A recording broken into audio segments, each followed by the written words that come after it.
All right, so I'll start with the most fun question. What's the halal way of approaching a girl you like? Even though that's question number 12, I thought,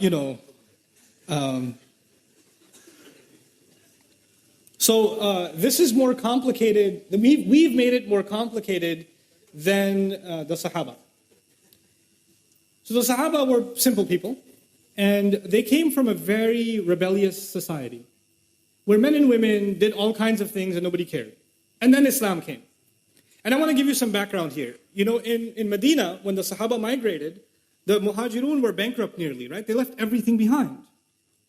And Medina was a crazy place. Right now it's Medina Munawwara. But Medina back then was Las Vegas.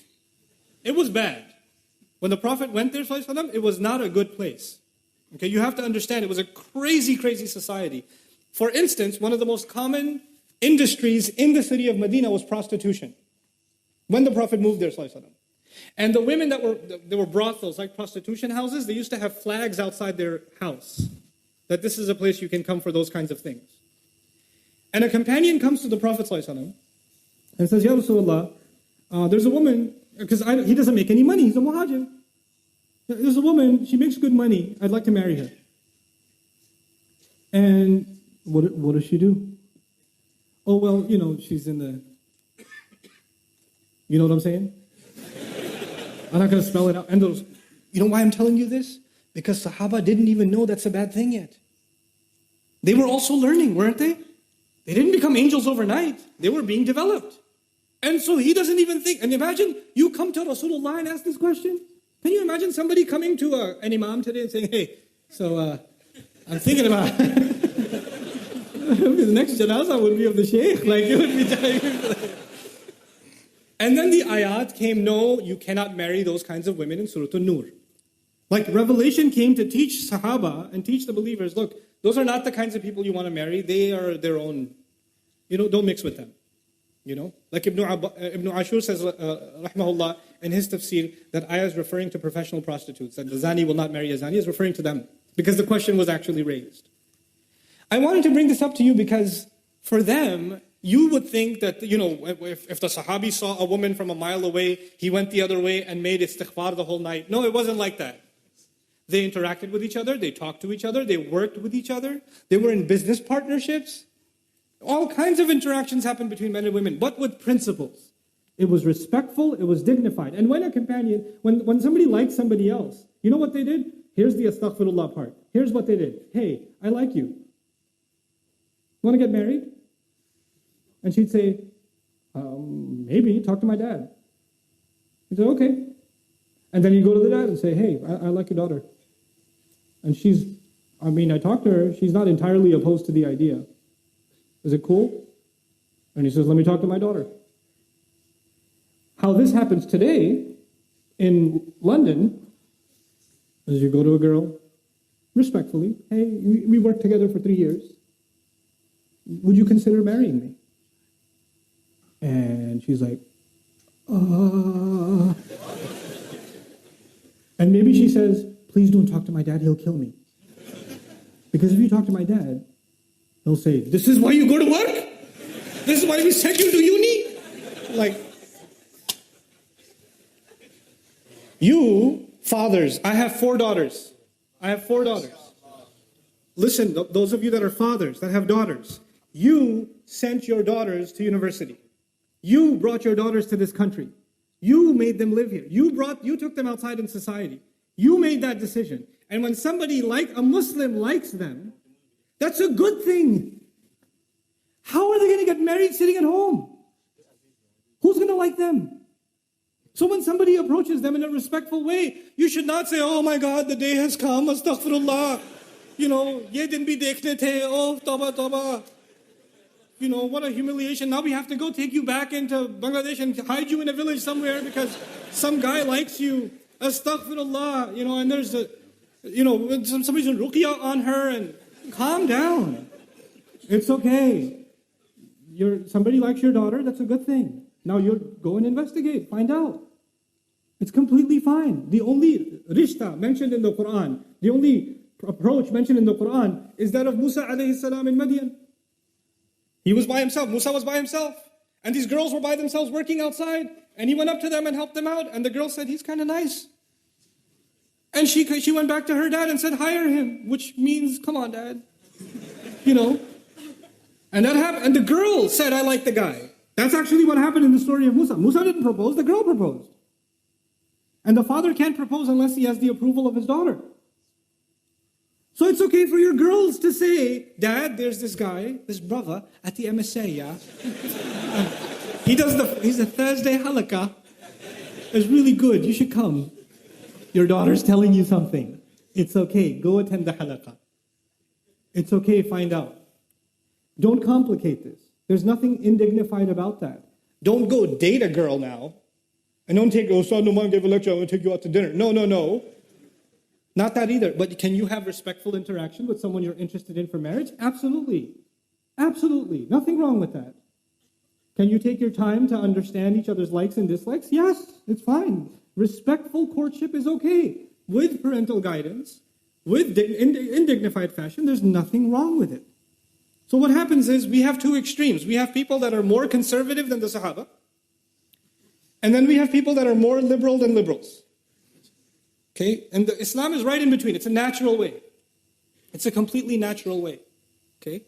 And so this is something that I thought it's important to mention for families and for yourself. Talk to your daughters. Ask if they like someone. Don't create between fathers and daughters, there should be open communication. They should not be terrified to tell you that they're interested in somebody. Don't force them to marry someone they don't want to. Don't force your daughters and tell them, if you don't marry this one, who's going to come and marry you? And we already said yes to them. Don't humiliate the family and say no now. Those kinds of nikahs are haram. I will say it, they're haram. You cannot emotionally and psychologically force a girl to get married under family pressure. That is batil. And that happened at the time of the Prophet ﷺ. And the Prophet ﷺ considered those nikahs batil. They're invalid nikahs. Until the girl genuinely likes a guy and says, yes, I want to marry him on her own. From no pressure from her father, no pressure from her mother, no pressure from anybody else. She likes him. And even if the day of the nikah she says, Mom, I don't want to do this. The mother doesn't say, too late, girl, too late. We've got the hall, they're all, what are people going to... No, if the girl says, I don't want to do this, then no, stop. Allah gave her that right. You cannot take it away. You're burying them alive. This is the new way of burying women alive, by the way. Back then, they used to take the baby girl and bury her right then. Now we bury them at the day of the nikah. This is what we do. This needs to stop. Let them marry who they want, if they're a dignified Muslim. And because now you're living in a different society, you won't find someone from the same village. It's okay. It's okay. A Bangladeshi can marry a Syrian. It's fine. I know. It's okay for Syrians too. Yeah, you, Syria. Turkish. Somali. Astaghfirullah, Somali. Yeah, Somali. That's fine.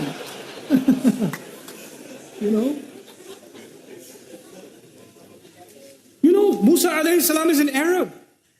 Musa is an Arab. Or actually not an Arab. He's from Israelite. And he married an Arab. He went and married in Madian, didn't he? So many Arabs, we only marry Arab. Really? Musa alayhi salam was actually from Israel. What's up with that? It's all good. So it's a time now, it's a strange time that we live in. And actually the only thing that can save us is the basic principles of our deen. And making the path to marriage easy is actually one of the greatest battles against shaitan. When we make the path to marriage difficult. When you have 28, 30, I'm not going to do other questions, forget it. Let's just talk about this. What are we going to do? We're going to have 35-year-old boys not married. What do you think? They were doing tahajjud for 35 years? What planet do you live on? They didn't do anything haram. No evil thoughts went in their head. They didn't go to university. They didn't go to work. 28, 29-year-olds not being married? This is ridiculous. It's absolutely absurd. It's unacceptable. It's unacceptable. And we create standards that don't exist in our religion and don't make any sense. You have 3 daughters, 4 daughters. Somebody proposed for the younger daughter, and no proposal came for the older daughter. No. We go in order. Who said you go in order? Which Sharia?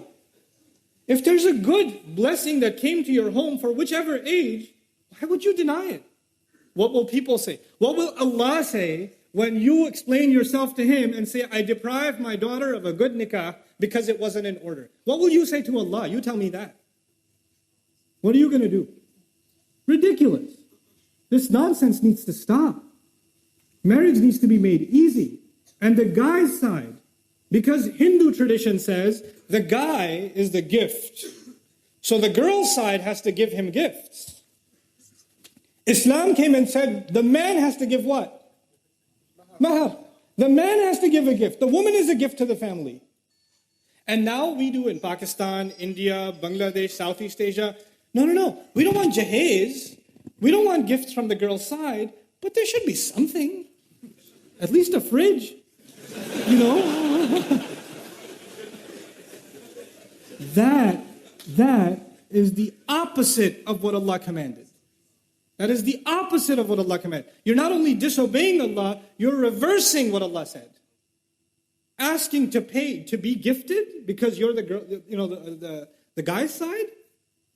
That's like way beyond haram. I don't even know what the category that belongs in. Shaitan is giving you like 5 stars for that one. Do not fall into that category. Don't give your daughter-in-laws and your wives gifts and then ask for them back. Now this is happening. They'll give them jewelry at the wedding. No, that was just for the photos.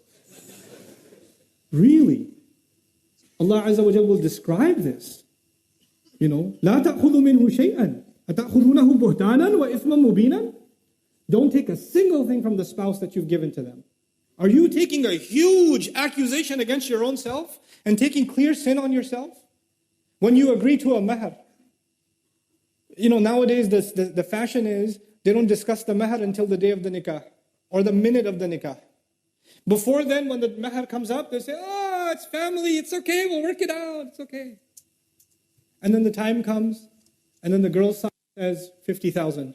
And you're like, poor guy was eating biryani and gets stuck in his, like, 50,000? And then his uncle whispers in his ear, it's okay, nobody pays it. If you have no intentions of paying mahar, your nikah is invalid.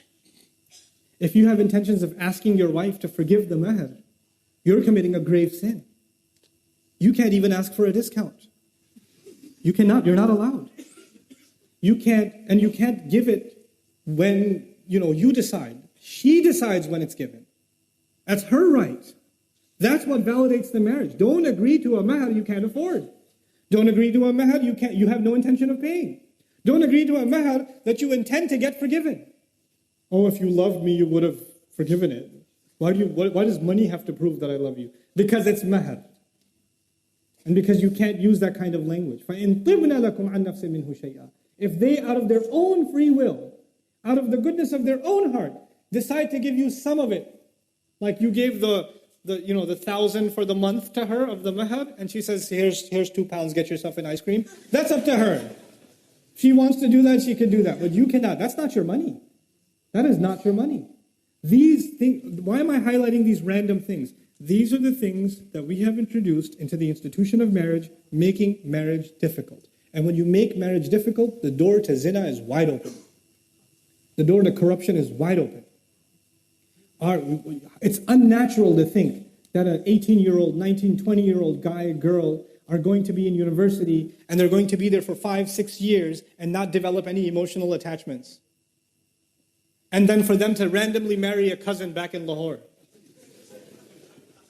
That's not going to happen. And if it does happen, it's a form of oppression because she's emotionally attached to somebody else, and no man wants to be with a woman who's emotionally attached to somebody else, or vice versa. It's oppression. Sometimes you're denying a nikah only because it wasn't you. You didn't come up with it. The guy says, I like the girl. No, you will marry who we say. Why? Who said? It's a mistake. I don't like it. I don't like that girl. That's not your problem. That's his problem. He's an adult now. Let him make that mistake. If it's a horrible mistake, so be it. But Allah gave those young men and women the right to pick who they want. Parents can give advice, yes. But when you try to control what your children are doing, it will only lead to disaster. It will only lead to disaster. I'm not giving license to 12-year-olds and 14-year-olds who say, well, it's not Noman that I can marry whoever I want. No. I'm talking about mature adults I mean, I've met young women that are 25, 26-year-old, accomplished in their careers, pharmacists, physicians, you name it, and they like somebody and they want to marry them. Family says no. That is absolutely dhulm. Nothing else can describe it. That is dhulm. If a woman says she wants to marry someone and he's a Muslim, there's no reason for you to stop it. You have no right as a family to stop it. This is wrong of you to do. You're abusing a right that Allah gave you. Abusing it. It should not happen. And for young men, the last bit of advice is for young men, become men. Earn a living. Be dignified. Don't offer like dates for mahar. The Sahaba used to give, what other thing are you a Sahabi? Other than the Kit Kat you want to give for mahar. You know. No. Be dignified. You know, earn a decent living for yourself. Don't say, I like her, I don't have a job, but I don't know, her family's only interested in dunya. Yeah, that's why we have mahar. Only interested in dunya. You're supposed to be concerned about dunya too. وَلَا تَنْسَ نَصِيبَكَ مِنَ الدُّنْيَا. It's in the Quran. Don't forget the portion you are owed in this life. It's a worldly decision too. It's not just a spiritual decision. How is somebody going to provide for my daughter? Where is she going to live? Is she going to live a decent life? These are respectable questions. These are decent questions. So these things we have to take very, very seriously in our communities. And when it comes to the subject of marriage, I didn't talk today about what happens after marriage, because there's a whole set of dhulm we do after marriage.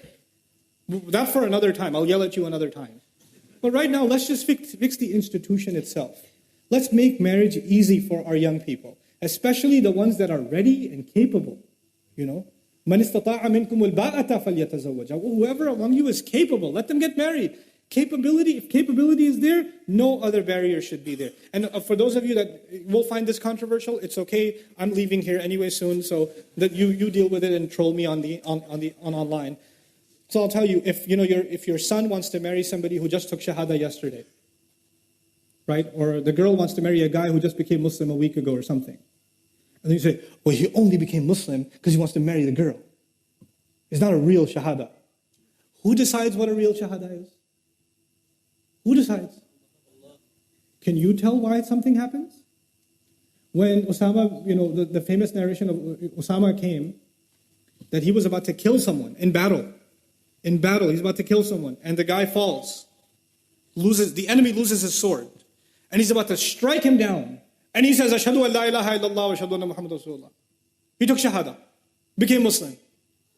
Did he become Muslim because when he fell down, it hit him really hard on the head, and all of a sudden Islam started making sense? And he's like, hold on a second, I think we need to stop this, and I'm ready to be Muslim now. Obviously, he took shahada because he knows Muslims don't kill each other. So he took advantage of the opportunity because he's losing. If he was the one on top, he wouldn't have taken shahada, would he? So he's on the bottom and he takes shahada. And Osama sees it and says, yeah, right. He killed him. And when that happens, this news reaches the Prophet ﷺ. Is it obvious, like 1,000% the guy took shahada for the wrong reason? It's obvious to anybody who sees it. The Prophet says, what will you do when that la ilaha illallah comes for you on Judgment Day? That's what the Prophet says. That shahada will complain on Judgment Day, I wasn't respected. And that's in the most obvious of cases. When somebody says they've taken shahada, who are you to question their reasons? That's between them and Allah. It's okay. As a matter of fact, even among the Sahaba, there were those, somebody said, I want to marry you, and the woman was a Muslim, and the guy was a non-Muslim. And she said, you're not Muslim. He goes, okay, I'll become Muslim. She says, okay, fine.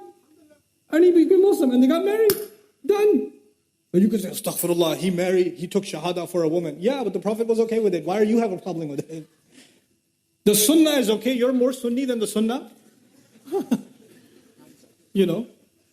So what you need to do now, what you and I need to do, is understand that we are in a challenging time. And our children are exposed to the worst kinds of haram are no big deal now. They're accessible, they're easy, and they're not hard to fall into. And in that environment, when the opportunity for nikah is there, please, it is a grave crime for us to deny that opportunity. To consider, of course, give your children advice. I think this is a bad nikah for this reason, this reason, this reason, but the decision is yours. The decision is yours. You have to share sincere advice. Ad-dinun nasiha. You do. But at the end of the day, they'll have to make their decision. And if it was a bad decision, so be it. That's okay too. That's their mistake to make. That's a better mistake than the mistakes they will make outside of marriage. You understand that, right? And that you won't even know about. And you'll tell yourself, no, my son, my daughter, they would never. Really? Really? Because you come from like an angel family? Your son and daughters don't have hormones? They don't have emotions? They don't have attachments?